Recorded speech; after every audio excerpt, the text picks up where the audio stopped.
예, 이 시간에 우리 소요리 문답 시간 갖도록 하겠습니다. 소요리 제 19문, 소요리 제 19문입니다. 우리 인생의 비참함에 대해서 우리가 한번 살펴보는 시간을 갖도록 하겠습니다. 자, 한번 19문 읽어볼까요? 시작. 사람이 타락에 들어간 상태의 비참함은 무엇입니까? 답을 읽습니다. 시작. 자신들의 타락으로 하나님과의 교제를 잃어버린 모든 인류는 하나님의 진노와 저주 아래 있고, 그래서 이 생에서 모든 비참함과 죽음 자체와 그리고 영원한 지옥의 고통을 받게 되었습니다 라고 말하고 있습니다. 우리가 17문, 18문에서 타락한 인류의 상태에 대해서 배우면서, 타락한 인류의 상태는 첫째가 뭐라고 그랬어요? 죄악됨의 상태다 그랬어요. 그래서 그것을 뭐라고 그랬어요? 전적 부패한 상태, 어떻게 보면 일고의 선도 행할 수 없는 존재다 라고 말씀을 드렸습니다. 그 다음에 그 타락한 인류의 두 번째 상태는 이제 뭐예요? 비참함이에요. 이 비참함이라는 것은 어떻게 보면 현실 세계의 모습이겠죠. 죄된 현실 세계에서 우리가 참 이렇게 행복하지 못하고 풍요롭게 살지 못한다라는 그런 의미를 가지고 있는 거예요. 그러면 그 비참함의 상태를 좀 구체적으로 설명해 보자면, 그 답에서 몇 가지가 나오지 않습니까? 그 답에서 뭐라고 얘기해요? 예를 들면 하나님의 교제를 잃어버렸다, 또 하나님의 진노와 저주 아래 있다, 비참하다, 영원한 지옥의 고통을 받게 되었다. 이게 이제 비참함의 구체적인 현실이죠. 현실. 그것들을 이제 하나 둘씩 살펴보면, 타락으로 하나님과의 뭘 잃어버렸다? 예, 교제를 잃어버렸다라는 거예요. 교제. 그 죽음이란 뭐냐? 성경에서 말하는 죽음은 누구와의 관계가 끊어지는 거예요? 그렇죠. 하나님과의 관계가 끊어지는 거란 말이에요. 하나님과의 관계가 끊어지는 거죠. 하나님께서 너희는 정령 죽으리라 라고 말씀하셨잖아요. 선악을 알게 하는 나무의 열매를 먹는 날에는 너희가 정령 죽으리라 라고 하셨거든요. 그래서 이 정령 죽은다라는 것이 단순히 육체적 죽음의 상태만 의미하는 것이 아니라, 바로 하나님과의 관계의 단절로 인하여서 그들에게 부여된 하나님과 함께하는 삶, 그것을 영생이라고 그랬죠. 하나님과 함께하는 삶을 잃어버리게 되는 것이죠. 그리고 나서 육체의 죽음은 어때요? 육체적 죽음은 관계의 상실로 얼마 후에 나타나는 결과이다라는 거예요. 그러니까 육체적 죽음은 결과물인 거예요. 결과물. 누구와의 관계가 끊어졌다? 하나님과의 관계가 끊어졌다. 우리가 죄된 상태에 있다라는 것을 보여주는 예가 바로 죽음이다라고 생각하시면 됩니다. 근데 아담에게 말씀하시기를 이 선악을 알게 하는 나무의 열매를 먹는 날에는 너희가 정령 뭐하리라? 죽으리라 라고 하셨잖아요. 그럼에도 불구하고 그들이 바로 죽었어요? 안 죽었어요? 바로 죽지는 않았죠. 그죠? 하나님과의 관계가 단절됐지만 육체적 죽음은 그 뒤에 한참 있다 왔다는 거죠. 우리의 연수로 따지면 한참 있다 오게 되는 거죠. 900년이 지난 정도의 육체의 죽음이 오는 모습을 보게 됩니다. 그렇다고 해가지고 하나님께서 정령 죽으리라는 그 말씀을 스스로 어긴 것인가? 그렇진 않다는 거죠. 그래서 한 예를 들어 설명하자면, 포도나무에서 잘린 가지 한번 읽어볼까요? 시작. 포도나무에서 잘린 가지가 과실을 맺지는 못하지만 며칠 싱싱함을 유지하지만 곧 말라버린다. 그렇죠? 이 나무에 있는 가지를 잘라낸다고 해가지고 그 가지에 달린 꽃들이나 잎이 금방 시들진 않잖아요. 그죠? 잘린 그 순간엔 또 여전히 푸르고, 잘린 그 순간에도 꽃은 이렇게 꽃망울을 머금고 있단 말이에요. 그런데 한 10분 또는 1시간이 지나면 어때요? 시들시들해지기 시작하지 않습니까? 그와 마찬가지라는 거예요. 하나님께서 우리가 관계가 죄로 인해서 끊어졌는데, 우리가 당장 죽지 않는다고 해가지고 봐라, 하나님의 말씀은 거짓말이야 라고 해서는 하고 오해해서는 안 된다는 거죠. 어찌 보면 우리 인간은 어떤 존재냐? 죄된 상태에서 계속 이 죽음을 목도하는 존재죠. 아니면 더 정확하게 얘기하면 죽음을 확인하는 거야. 우리는 확인. 죽음을 뭐예요? 내가 죽었구나 이걸 확인하는 게 어떻게 보면 살아가는 모습이 아닐까 싶습니다. 내가 포도나무에서 잘리어진 존재이구나 라는 것을 확인해 가는 것이죠. 그래서 그걸 확인해서 다시 한번 주 앞에 돌아오고 내가 지금 주님 앞에 잘린 존재이구나, 내가 그 포도나무에서 잘린 존재이구나라는 것을 자각하면서 다시 한번 그 포도나무에 접붙임 받기를 원하고 주님 안에서 함께 살기를 원하는 마음을 갖는 것이 매우 중요하지 않나 싶어요. 그러면 두 번째로, 타락으로 하나님의 진노와 뭐 아래 있다? 저주 아래 있다. 또 이렇게 얘기를 하고 있어요. 우리의 비참함의 상태는 하나님의 진노와 하나님의 저주 아래 있는 거예요. 죄의 결과로 말미암아 하나님은 분명히 세상을 만드시고 난 다음에 생육하고 번성하고 땅에 충만하라 라고 말씀하셨잖아요. 분명히 축복이 먼저 시작됐단 말이에요. 근데 죄의 결과로 말미암아 그 축복이 마치 무효화된 것처럼 보여. 그래서 마치 하나님께서 이 세상을 향해서 다 쓸모없어, 필요 없어, 너희들은 그냥 말라 비틀어 죽어 라고 말하시는 것처럼 보이기도 하거든요. 그래서 이걸 쉽게 표현하자면 저주, 진노, 이게 뭐냐면 어떤 구체적으로 너희는 망할 거야, 죽을 거야, 잘못될 거야, 병들 거야 이렇게 말하는 것만이 저주가 아니라, 같이 읽어요. 시작. 하나님의 풍요로부터 떨어진 것이 곧 진노요 저주다라는 거예요. 막 우리가 구체적으로 막 그냥 어떤 크게 아프고 크게 병들었을 때 비로소 하나님의 진노, 저주가 임했다 이렇게 생각하는 것이 아니라 그냥 일상생활은 여전한데 사실은 우리는 원래 어떤 존재예요? 복된 존재죠. 사실 우리는 어떤 존재예요? 모든 풍성함을 누리도록 창조된 존재란 말이에요. 근데 그 풍성함을 누리지 못하는 것 자체가 저주인 거죠. 자 보세요. 앞에 밥이 있어. 맛있는 케이크 있어. 그 케이크 없는 게 저주가 아니라 그 케이크 있는데 그 케이크를 못 먹는 상태인 내가 저주인 거죠. 이해가 되십니까? 우리의 환경 속에서 하나님의 풍요가 있는데 그 풍요를 누리지 못해. 그게 죄의 영향력이라는 거예요. 죄는 바로 우리로 하여금 이 세상이 다 케이크가 없는 세상으로 만드는 것이 아니라 하나님이 주신 그 엄청난 케이크가 있는데 그 케이크를 누리지도 못하고 선택하지도 못하고 손을 뻗지도 못하고 갖지도 못하게 하는 상황으로 우리를 끌어간다는 거예요. 그래서 멀찍이 막 보기만 하는 상태, 뭐 잡힐 듯 말 듯 잡힐 듯 말 듯 막 그런 상태라고 생각하시면 될 것입니다. 그래서 하나님의 진노와 저주 아래 있는데 이 모든 풍요는 단순히 물질적 풍요만 얘기하는 게 아니라 우리의 전인격적인 풍요예요. 전인격적인 풍요, 그 중에 하나가 뭐냐면은 사람의 풍요도 하나님이 주신 복 아닙니까? 왜냐하면 아담이 홀로 있는 것이 하나님 보시기에 좋지 않았다. 그래가지고 하나님이 하와를 만들어 주셨어요. 그 뭐예요? 사람의 풍요를 주신 거잖아요.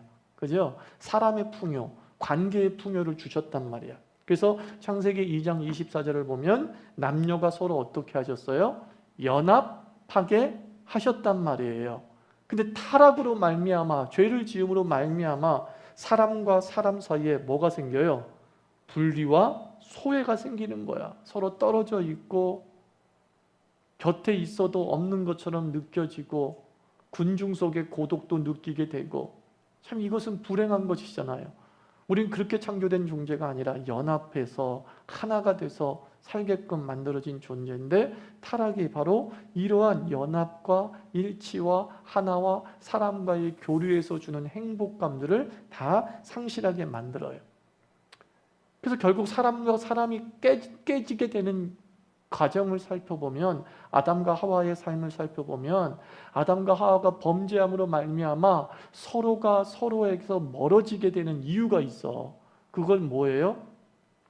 그냥 범죄했더라도 아유 내가 잘못했습니다, 내가 책임집니다 라고 하면 아담과 하와가 서로 그렇게 멀어지지 않을 수도 있겠죠. 그런데 아담과 하와가 서로 어떻게 했다 그래서 책임을 전가하는 거야. 그러니까 그 책임을 전가당한 입장에서는 뭐예요? 굉장히 괘씸한 생각이 들잖아요. 저런 인간이 다 있어.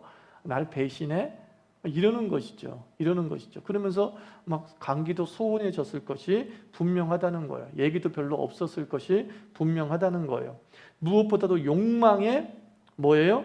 욕망의 갈등으로 하나님과 멀어진 만큼 사람과도 멀어졌다. 욕망의 갈등, 이게 뭐냐면 주도권 싸움이야. 일종의 주도권 싸움. 창세기 3장 16절에 바로 그 주도권 싸움을 얘기해 주는 거예요. 거기 보면은 너는, 같이 읽어 시작, 너는 남편을 원하고 남편은 너를 다스릴 것이다 라고 말씀하고 있습니다. 그래서 이것을 제가 히브리어 평행법으로 좀 읽어볼 필요성이 있다고 그랬죠. 히브리어의 평행법으로 읽어보면 이것은 서로 대치구절이 되는 거예요. 너는 남편을 원한다는 게 욕망한다는 거예요. 욕망. 이 욕망이라는 것이 하와에게도 적용되고 아담에게도 적용돼요. 그 다음에 뭐예요? 다스린다라는 것도 하와에게도 적용되고 남편에게도 적용돼요. 이게 이렇게 되는 거예요. 너는 남편을 다스리기를 원하고 욕망하고 남편도 너를 다스릴 것을 욕망한다. 그런 뜻이 되는 것이죠. 그러니까 죄로 말미암아서 연합하고 일치해야 될 그 아담과 하와의 관계가 어떤 관계가 된 거예요? 주도권 다툼, 악의 다툼을 하기 시작한 거죠.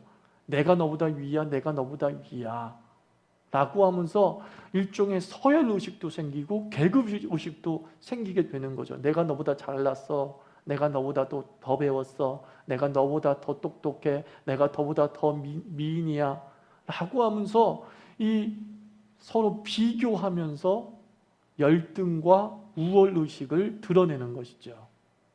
이게 다 죄의 결과란 말이에요.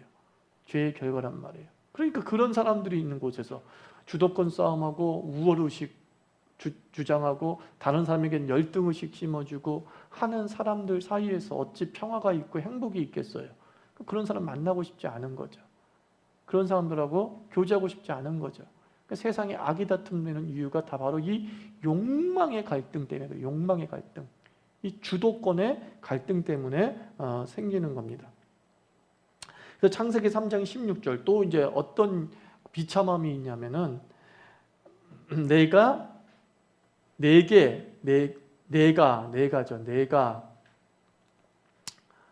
하나님이 내게 임신하는 고통을 크게 더하리라 라고 말씀하고 있어요. 그러니까 임신 그 자체는 하나님의 창조 섭리인데 뭐가 고통이냐면은 그 출산의 고통이다 라고 생각하시면 될 것 같아요. 그러니까 비로소 뭐냐면은 고통의, 이 출생의 고통은 저는 이렇게 해석을 해요. 고통의 상징이야. 고통의 상징. 제가 왜 이런 얘기를 하냐면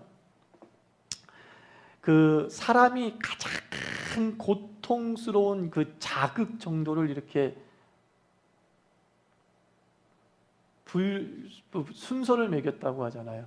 그래서 제1위가 뭐냐면 자상, 그러니까 칼로 착 찢기는 아픔이 가장 고통을 느낀대요. 두 번째가 출산의 고통이래요.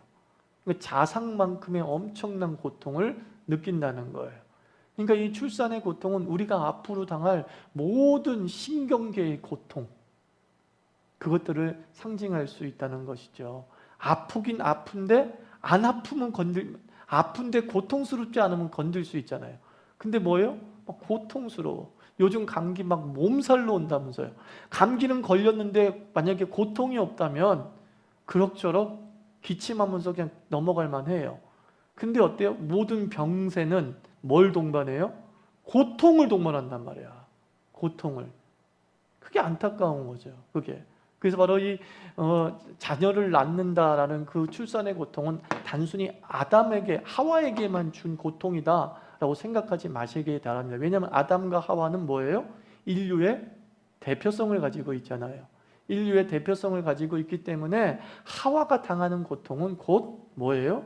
모든 인류가 당하는 고통이고, 아담이 당하는 그런 저주와 비참함의 상태는 모든 인류가 당하는 비참함과 저주의 상태이지, 아담으로 상징되는 남자만 당하는 고통, 하와로 상징되는 여자만 당하는 고통과 비참함의 상태가 따로 구분되어져 있는 것은 아니다 라고 생각하시면 됩니다.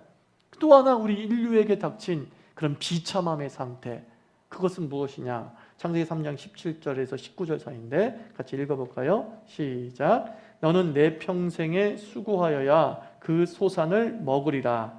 가시덤불과 엉겅퀴를 낼 것이다. 수고해야 된대요. 내 평생에 수고해야 된대. 노동이 저주는 아닙니다. 뭐가 저주가 아니에요? 네, 노동은 저주가 아니에요. 노동이라는 건 뭐예요? 움직임 그 자체잖아요. 하나님께서 아담과 하와를 만드실 때에 배고프지 않게 만드셨을까요? 그렇다고 한다면은 굳이 동산에 있는 각종 실과를 너희가 먹으라라는 말 하실 필요 없잖아요. 그죠? 근데 분명히 하나님은 동산의 각종 나무의 실과를 뭐라 그래요? 먹으라. 너희의 음식물로 삼으라. 그러므로 창조 때부터 인간은 먹으면서 에너지를 충원받을 수 있는, 또는 다른 말로 해서 식도락의 즐거움을 하나님께서 허락하신 건 사실이에요. 그런데 그 바나나를 먹기 위해서는 어떻게 해야 돼요? 바나나를 따야 되잖아요. 이걸 뭐라 그래요? 노동이라고 하는 거예요. 노동. 그러니까 노동이 저주가 아니야. 노동은 창조의 원리예요. 그래서 오죽했으면 하나님은 일하는 자는, 일하지 않는 자는 먹지도 말라라고 하셨단 말이에요. 그래서 우리가 막 우주인처럼 알약 하나 먹고 또는 아무것도 안 먹고 가만히 있는데도 그냥 전혀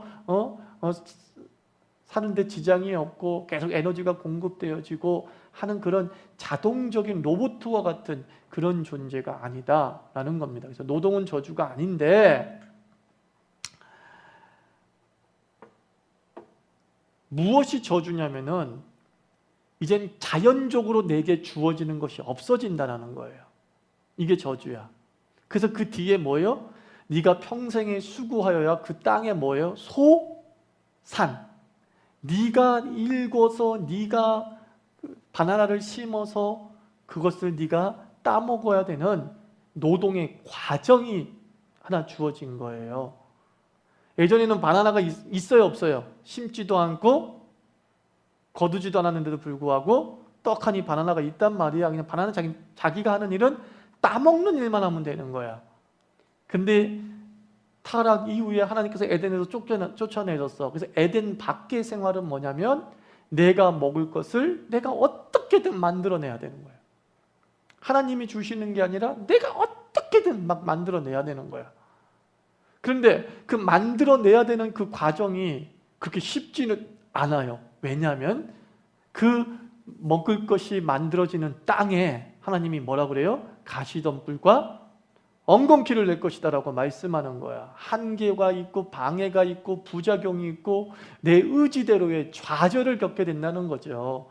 내가 하고 싶은 대로 돼 하면은 거긴 더 이상 광야가 아니지, 에덴이죠. 에덴은 하고 싶은 대로 해야 내가 먹고 싶으면 먹을 수 있어. 내가 따고 싶으면 딸 수가 있어. 그게 광야란 말이에요. 그런데 어때요? 아니, 에덴이란 말이에요. 근데 에덴 밖으로 쫓겨난 곳에서는 일단은 내가 어떻게든 땅을 일궈서 심어야 되고, 그것도 이제 10개를 심었으니까 10개를 거둘 수 있겠지라고 생각하는데 엉겅퀴가 나고 가시덤불이 나서 내 수확은 10개를 심었는데 의도대로 되지 않고 5개밖에 못 거둬. 이게 바로 비참함의 상태라는 것이죠. 이게 바로 우리의 모든 의지와 노력이 좌절되어지는 거죠. 우리의 애씀과 수고 속에 수많은 방해와 한계들이 존재하게 되는 거예요. 그게 바로 에덴 밖의 생활, 신락원을 잃어버린 죄의 비참함의 상태다라고 말씀하고 있어요. 그래서 이제 세 번째는 신락원 한 거죠. 낙원을 잃어버린 거죠. 에덴을 잃어버렸단 말이에요. 하나님께서 함께 거주하고 하나님과 함께 동행하고 하나님과 함께 사는 곳이 상징적으로 에덴이었단 말이야. 뭐 신약의 용어로 따지고 구약의 용어로 따지면 성전이요, 성막이요, 그렇단 말이에요. 근데 그곳에서 쫓겨났잖아요. 그래서 다친 것이 생애, 비참함, 죽음, 지옥 같은 고통들이 있었단 말이에요. 그래서 에덴에서 쫓겨났어. 하나님 에덴에서 쫓겨냈어요. 쫓아낸 에덴 밖의 생활이 어떠한가가 이제 그 위에 기록되어져 있잖아요. 4장 이유는 뭐냐면 그 에덴에서 쫓겨난 자들의, 신락한 자들의 삶의 현실을 낱낱이 기록하고 있어요. 첫 번째로 일어나는 게 뭐예요? 살인, 형제의 고륙, 상잔이죠. 아버지인 아담과 하와가 겪었을 어떤 삶의 비애를 생각해 보세요. 자기는 죽진 않았지만 다른 사람이 죽는 것을 보고 다른 사람들이, 특별히 사랑하는 사람끼리 싸우는 모습을 보는 그것도 일종의 심리적 고통이잖아요. 엄청난 마음의 고통을 느끼고 살았겠지요. 그래서 우리 인간들은 어때요? 이 신락원 했기 때문에 신락원 한 상태 속에서도 영생에 대한 그런 갈구가 있단 말이야. 죽지 않고 산다라는 거. 정령 죽으리라고 하셨는데 하나님 제발 나를 죽이지 마세요. 죽이지 마세요. 이런 마음이 아담과 하와에게도 있었겠지요. 그것이 이제 인류 속에서 보여지는 예가 이제 불로초에 대한 갈망이에요. 불로초. 좀 오래 살고 싶다는 거예요. 그러나 그 불로초에 대한 열망에도 불구하고 인간은 인류사가 가르쳐준 게 뭐예요? 그래도 인류는 죽는다라는 거예요. 그리고 한 가지 우리가 퀘스천 마크를 붙일 것은 뭐냐면 과연 육체 불멸이, 즉 죄의 비참한 상태 속에서, 죄의 타락으로 인한 이 비참한 상태에서의 육체의 불멸이 과연 복인가? 이거 한번 생각해 봐야 돼요. 그죠? 100세 시대다라고 얘기를 합니다. 그래서 많은 사람들이 오래 산다는 것을 너무 좋다고 생각을 해요. 난 오래 살 수 있겠어. 그런데 우리 주변에서 많은 사람들이 죽지 못해 산다라고 얘기를 하죠. 빨리 나를 좀 누가 죽여줬으면 좋겠다. 하나님이 나를 좀 데려갔으면 좋겠다는 사람이 있어요. 장수의 복을 구하지 않아. 그 사람은 왜 그래요? 자신의 삶의 비참함 때문에. 지금도 비참한데 앞으로 40년을 더 비참하게 살라고? 그 육체 불멸이 과연 복인가? 그건 정말 퀘스천 마크예요. 그러나 내 삶의 비참함 상태 속에서 육체의 불멸은 도리어 저주죠. 육체의 불멸이 복이 될 수 있는 배옥이 될 수 있는 전제 조건은 이 비참함이 해결돼야 되는 거죠. 하나님의 풍요로 다시 우리의 삶이 회복돼야 되는 거죠. 그럴 때 육체 불멸은 복이 되는 거죠. 하나님과 영원한 삶은 복이 되는 거죠. 그러나 그런 문제가, 비참함이 해결되지 않은 상태 속에서의 육체 불멸은 저주 중에 저주예요. 저주 중에 저주. 오래 산다는 것은 내 삶의 환경으로 평가해야 돼요. 그게 하나님이 주신 장수인지 진짜 복인지는 사실 내 주변 삶의 수준, 나는 정말 이 땅에 살고 싶은 마음이 있는가? 이걸로 평가해 볼 만하다는 거죠. 그래서 이 신락원 회복을 위한 인간의 몸부림이 창세기 4장 16절에서 22절에 기록되어져 있는 거야. 이게 뭐냐면 가인의 자손들이 에덴 동편에 성을 짓고서 살면서 정말 신락원, 자기가 잃어버린 에덴과 같은 그런 마을을 만들고 도시를 만들었잖아요. 막 거기서 철을 다루면서 농기구를 개발해가지고 생산성을 높여서 더 많은 양식들을 수확할 수 있었고, 또 악기도 다루면서 문화도 즐길 줄 알고, 여기가 천국이다 싶다. 이게 창세기 4장의 내용이야. 가인의 후손들이 세운 성의 모습이야. 이것이야말로 신락원의 회복이다.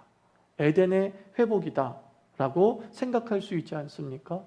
근데 그 에덴의 회복을 얘기하면서 어떤 이들은 목축치는 자의 조상이 돼서 이제는 막 유제품을 마음대로 먹을 수 있고, 이제는 곡식도 생산되어지고, 이제 문화까지 즐기고, 막 퉁소 치고 기타 치고 드럼 치고 막 그러면서 문화까지 즐길 수 있게 되는데, 그 얘기를 하다가 마지막에 라멕 이야기가 나오죠.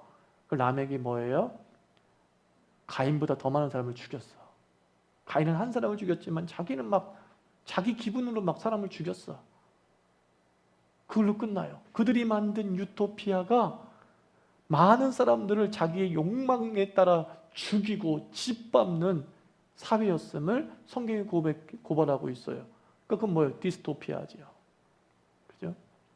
인간은 신라곤에 대한 갈망을 가지고 있으면서 그 잃어버린 세상을 다시 자기네들이 만들어 보려고 하지만 죄에 물든 전적 부패한 사람이 만들어내는 유토피아는 존재한다? 존재하지 않는다? 존재할 수 없다라는 거예요. 그것은 디스토피아로 끝난다는 거예요. 정말 최악의 나라가 된다는 거예요. 그래서 그 최악의 나라의 정점이 창세기 6장이잖아요. 모든 사람의 마음에 죄악의 관영함을 보셨다라고 말하고 있어요. 사는 건 점점 뭐예요? 에덴만큼 풍요로워지는 것처럼 보이는데, 그죠? 보이는데 거기서 악의 다툼이 벌어지는 거죠. 엄청난 악의 다툼이. 어찌 보면 그것이 지옥이죠. 무슨 뭐 불구덩이가 지옥이 아니라 하나님 없는 죄인들이 살아가는 곳 자체가 지옥인 거야. 그들이 만드는 세상은 더 이상 천국일 수 없음을 성경은 얘기해주고 있는 거예요. 그래서 바벨탑 사건도 한 그 예잖아요. 그죠? 홍수 이후에 많은 이들이 모여서 바벨탑을 지을 정도로 그들은 또 어떻게 했어요? 번영했어요. 번성했어요. 근데 결국 어떻게 돼요? 소통이 되지 않으면서 분열되어지고 흩어지는 것이죠. 그리고 이 밑줄을 한번 켜보세요. 죄가 한번 읽어봐요. 죄가 해결되지 않은, 시작. 죄가 해결되지 않은 인류의 유토피아 건설은 몇몇 사람만 행복한 사회를 어떻게 해요? 몇몇 사람을 위한 행복한 사회였을 뿐이다. 요즘에 그 박근혜 최순실 게이트 때문에 사람들이 피켓을 들고 나왔을 때에 그 중에 대표적인 피켓이 최순실의 꿈이 이루어지는 나라예요. 모든 사람의 꿈이 이루어지는 나라가 아니라 특권층의 꿈이 이루어지는 나라. 이게 인간이 만들어낸 유토피아예요. 인간이 만들어낸. 공산주의 운동이 얼마나 좋아요. 함께 잘 먹고 잘 살자. 필요한 만큼 가져가면서 나누자. 얼마나 좋은 거예요. 근데 결국은 그런 유토피아적인 이상을 펼치는 사람들이 권력을 잡으면서 그 유토피아적 이상을 펼친 그 소수의 권력 잡은 자들이 뭐예요? 배부르게 사는 거야. 저 김정은도 보세요. 공산주의잖아. 그러면 지도 백성들만큼 힘들고 어렵게 살아가야 되잖아. 엄밀히 따지면. 그렇지 않습니까? 자기가 꿈꾸는 세상이 그거잖아. 근데 걔는 어때요? 김일성이나 김정일이나 지금의 김정은이나 지는 정말 황제처럼 살아가고 있잖아요. 자기가 좋아하는 사람한테 스위스식에 수백 개 수입해가지고 수백 개면 수십억 드는 일도 모르죠. 스위스식이 워낙 비싸니까. 그 선물하고 자빠져 있고. 그게 뭐예요? 죄된 인간이 만들어낸 유토피아가 혹 있다면 그것은 그들만의 유토피아일 수 있다는 거예요. 많은 이들의 유토피아가 아니라 그들만의 유토피아다. 본질적으로 인간의 죄악성이 해결되지 않은 상태에서 그 죄된 인간이 만들어낸 유토피아, 신라곤, 회복은 존재할 수 없다. 이걸 얘기해주고 있는 거죠, 역사는. 그래서 이문열의 그대 다시는 고향에 가지 못하리라는 소설을 보면 이런 내용이 있다는 거예요. 같이 읽을까요? 시작. 진정으로 사랑했던 고향애로의 통로는 오직 기억으로만 존재할 뿐 이 세상의 지도로는 돌아갈 수 없다. 한마디로 말해서 유토피아는 있다 없다? 없다. 신라고는 우리가 간다고 해서 가는 것이, 복락고는 우리가 간다고 해서 가는 것이 아니라는 거예요. 우리가 애써 찾고 찾는다 해서 그 복락원이 우리의 눈에 떡하니 나타나는 것은 아니에요. 아니에요. 그러나 로마서 8장 19절과 21절은 이렇게 얘기하는 거예요. 이렇게 비참한 상태에 있는 자들에게, 비참한 상태에 있는 그런 인류와 하나님의 창조 세계에 대해서 로마서 8장 19절 21절 같이 읽어요. 시작. 피조물에 고대하는 바는 하나님의 아들들이 나타나는 것이니 피조물이 허무한 데 굴복하는 것은 자기 뜻이 아니요 오직 굴복하게 하시는 이로 말미암음이라. 그 바라는 것은 피조물도 썩어짐의 종노릇한 데서 해방되어 하나님의 자녀 에 이르는 것이니라. 이렇게 말씀하고 있어요. 피조물들이 허무한 데 굴복했대. 피조물들이 허무한 데 굴복했대. 이게 뭐냐면 아까 말한 대로 죄의 비참한 상태가 인류에게만 적용되는 게 아니에요. 하나님의 창조 세계 자체가 다 뭐예요? 죄의 비참한 상태에 놓여져 있는 거야. 풍요와는 동떨어진 상황에 있는 거야. 동물들도 그렇고 식물들도 그렇다는 거예요. 다 피조물이 진짜 죄의 비참한 상태, 창조의 원래 목적과 가치를 완전히 잃어버린 상태예요. 그런데 그런 비참함에 굴복한 자들이 누구를 기다린대요? 하나님의 아들들이 나타나는 것을 고대한다 그랬단 말이에요. 19절 초반에 하나님의 아들들이 나타나는 것. 하나님의 아들 그러면 예수님이라고 볼 수 있지만 아들들이니까 뭐겠어요? 하나님의 자녀들, 예수 그리스도를 믿는 자들, 바로 죄의 비참함에서, 죄의 타락의 죄악됨에서, 그리고 타락의 비참함에서 회복된 그리스도인들을 통하여서, 진짜 크리스찬들을 통하여서 세상에 누구의 나라가 들어오는 거예요? 다시 하나님의 나라가 우리 안에 들어오는 거예요. 진짜 크리스찬이 있는 곳에는 감히 말씀드립니다. 세상이 살만해지는 거예요. 사실은요. 하나님의 아들들이 분명하다면 그들이 사는 세상은 살만한 세상이 되는 거죠. 비참함을 극복하고 죄악됨들을 그리스도 안에서 승리하에 이겨내고 하나님과의 관계성이 회복된 가운데 그의 나라의 통치하심을 받는 사회, 그의 나라의 통치하심을 받는 창조 세계가 회복이 되어진다. 이렇게 생각하시면 됩니다. 그래서 우리는 지금 비참한 현실을 살아가고 있지만 또한 더불어서 희망이 있는 것은 예수 그리스도 안에서 하늘의 각양 좋은 의사가 우리에게로부터 내려오게 되는 줄 믿습니다. 그래서 죄로 비참한 건 사실이지만 예수 그리스도 안에서 그 비참함이 점점 어떻게 되는 거예요? 인생에서 물러나는 거예요. 하나님의 풍요가 다시 우리 삶에 개입되어지는 거예요. 그러니까 하나님의 풍요가 우리 삶에 개입되어지는 통로가 뭐냐? 바로 기도예요. 기도가 하나님의 풍요가 우리에게 개입되어지는 통로예요. 그래서 예수님, 하나님의 에스겔서에서 말씀하시기를 내가 너희들의 삶을 에덴과 같게 하시겠다라고 약속해요. 그런데 그 다음에 뭐라고 말씀해요? 그래도 너희는 기도하여야 하리라. 그렇게 말씀하신다. 내가 약속은 했다. 내가 약속은 꼭 지키는 사람이야. 그런데 너희들이 해야 될 일이 하나 있는데 내가 당연히 준다고 해가지고 넋 놓고 있지 말고 너희는 그래도 기도해야 된다는 거예요. 그게 우리의 몫이야. 하나님의 복이 내려오는 통로를 우리가 만들어가는 거죠. 계속 복은 내려와. 이 비참함을 뚫고 하나님의 풍요가 우리 삶에 내려와. 근데 엉뚱한 곳에 떨어지지 아니하도록 자꾸 통로를 만들어가는 거예요. 무슨 통로? 기도의 통로를 통해서 그것을 우리 삶의 현실 세계로 끌어오는 것이죠. 그런 삶이 우리에게 필요한 겁니다. 자, 기도하고 마칩시다.